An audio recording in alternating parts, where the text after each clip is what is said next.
你唔係命唔好啊，係你用錯咗地方去努力啫。你有冇發現咧？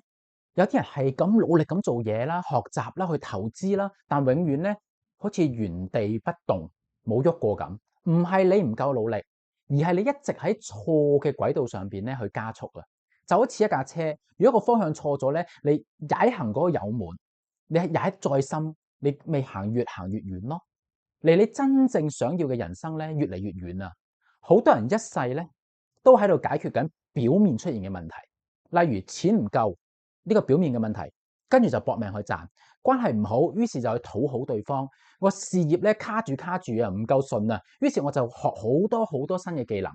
但真正嘅關鍵從來都唔係呢啲表面嘅問題，而係你嘅能量、你嘅信念、你嘅靈魂設定。當你內在係貧乏嘅，我幾努力啊，你只係會不斷顯化貧乏嘅結果。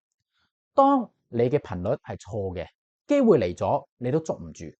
所以真正嘅改變咧，唔係你再努力啲，而係請你對準你應該行嘅路。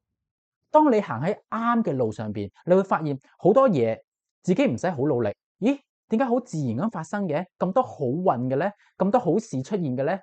嗱，呢個其實都唔係運氣啊，呢個係你開始咧，我哋順流而上。如果你最近好努力，但係好卡住嘅，真係噶，唔係你唔掂啊，只係你應該換方向啊，可能條路行錯咗啦。